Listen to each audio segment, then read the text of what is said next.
ವಿಮೋಚನಕಾಂಡ ಅಧ್ಯಾಯ 9. ದನ ಕರುಗಳಿಗೆ ದೊಡ್ಡ ರೋಗ.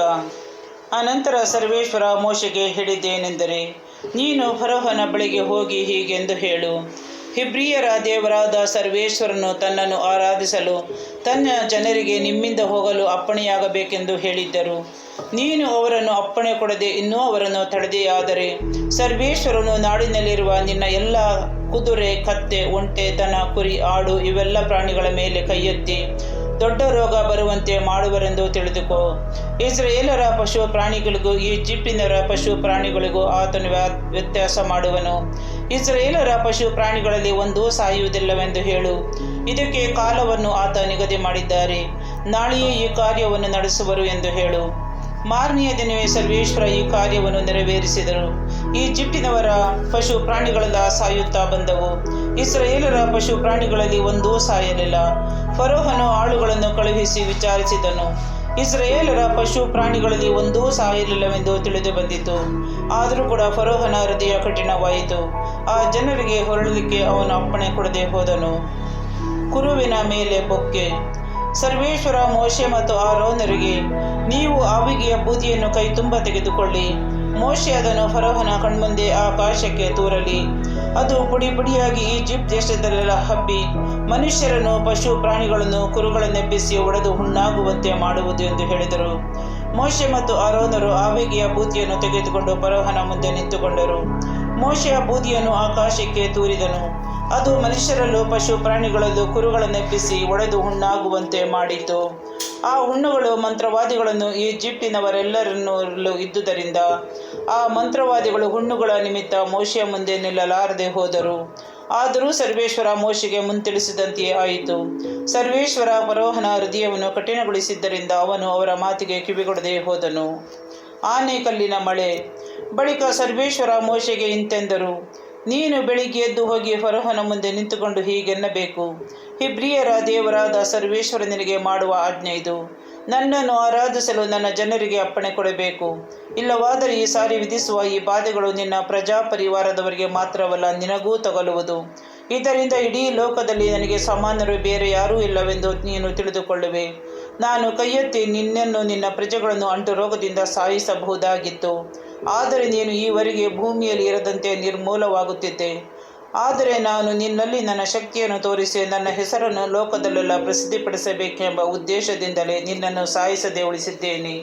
ನೀನು ನನ್ನ ಜನರನ್ನು ಇನ್ನೂ ಹೋಗಗೊಳಿಸದೆ ಅವರ ಮುಂದೆ ಅಡ್ಡಿ ಆತಂಕಗಳನ್ನು ಒಡ್ಡುತ್ತಿರುವೆಯೋ? ಹಾಗಾದರೆ ನಾಳೆ ಇಷ್ಟು ಹೊತ್ತಿಗೆ ವಿಪರೀತವಾದ ಆನೆಕಲ್ಲಿನ ಮಳೆ ಬೀಳುವಂತೆ ಮಾಡುವೆನು. ಈಜಿಪ್ಟಿನ ರಾಜ್ಯ ಸ್ಥಾಪಿತವಾಗಿ ಇಂದಿನವರೆಗೂ ಬೀಳದಂಥ ಕಲ್ಲಿನ ಮಳೆ ಬೀಳುವುದು. ಆದ ಕಾರಣ ಆಳುಗಳನ್ನು ಕಳಿಸಿ ನಿನ್ನ ಪಶು ಪ್ರಾಣಿಗಳನ್ನು ನಿನ್ನ ಹೊಲ ಗದ್ದೆಯಲ್ಲಿ ಇರುವುದೆಲ್ಲವನ್ನು ಭದ್ರಪಡಿಸು. ಮನೆಗೆ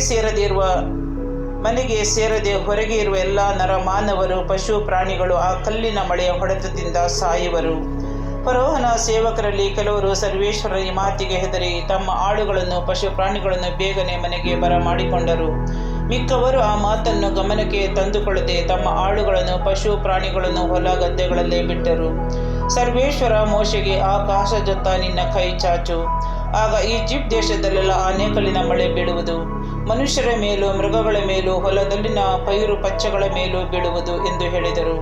ಅಂತೆಯೇ ಮೋಶೆ ತನ್ನ ಕೋಲನ್ನು ಆಕಾಶದ ಕಡೆಗೆ ಚಾಚಿದಾಗ ಸರ್ವೇಶ್ವರ ಗುಡುಗನ್ನು, ಆನೆಕಲ್ಲಿನ ಮಳೆಯನ್ನು ಕಳುಹಿಸಿದರು. ಸಿಡಿಲುಗಳು ನೆಲಕ್ಕೆ ಅಪ್ಪಳಿಸಿದವು. ಈಜಿಪ್ಟ್ ದೇಶದ ಮೇಲೆ ಆನೆಕಲ್ಲಿನ ಮಳೆಯನ್ನು ಸುರಿಸಿದರು ಸರ್ವೇಶ್ವರ. ಆ ಮಳೆ ಬಲು ರಭಸವಾಗಿತ್ತು, ಅದರೊಂದಿಗೆ ಮಿಂಚು ಫಳಫಳನೆ ಹೊಳೆಯುತ್ತಿತ್ತು.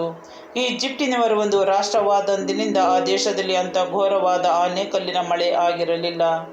ಆ ಮಳೆಯಿಂದ ಈಜಿಪ್ಟ್ ದೇಶದ ಎಲ್ಲ ಕಡೆಯಲ್ಲಿ ಮನುಷ್ಯರು, ಮೃಗಗಳು ಮಾತ್ರವಲ್ಲ, ಬಯಲಿನಲ್ಲಿದ್ದ ಎಲ್ಲವೂ ನಾಶವಾದವು. ಹೊಲ ಗದ್ದೆಗಳಲ್ಲಿದ್ದ ಪೈರು ಪಚ್ಚೆಗಳೆಲ್ಲವೂ ಬಿದ್ದು ಹೋದವು. ಇಸ್ರಾಯೇಲರು ವಾಸವಾಗಿದ್ದ ಗೋಷೆನ್ ಪ್ರಾಂತ್ಯದಲ್ಲಿ ಮಾತ್ರ ಮಳೆ ಬೀಳಲಿಲ್ಲ. ಆಗ ಫರೋಹನು ಮೋಶೆ ಮತ್ತು ಆರೋನರನ್ನು ಕರೆಯಿಸಿ ಅವರಿಗೆ, ನಾನು ಅಪರಾಧಿ ಎಂದು ಈಗ ಒಪ್ಪಿಕೊಳ್ಳುತ್ತೇನೆ. ಸರ್ವೇಶ್ವರನು ಸತ್ಯವಂತನು, ನಾನು ನನ್ನ ಜನರು ತಪ್ಪಿತಸ್ಥರು. ಈ ಭಯಂಕರವಾದ ಗುಡುಗು ಮತ್ತು ಆನೆಕಲ್ಲು ಮಳೆ ಇನ್ನು ಸಾಕೇ ಸಾಕು. ಇವುಗಳನ್ನು ನಿಲ್ಲಿಸುವಂತೆ ಸರ್ವೇಶ್ವರನನ್ನು ಪ್ರಾರ್ಥಿಸಿರಿ. ಈ ದೇಶವನ್ನು ಬಿಟ್ಟು ಹೋಗುವುದಕ್ಕೆ ನಿಮಗೆ ಅಪ್ಪಣೆ ಕೊಡುತ್ತೇನೆ, ಇನ್ನೂ ನಿಮ್ಮನ್ನು ತಡೆಯುವುದಿಲ್ಲ ಎಂದು ಹೇಳಿದನು.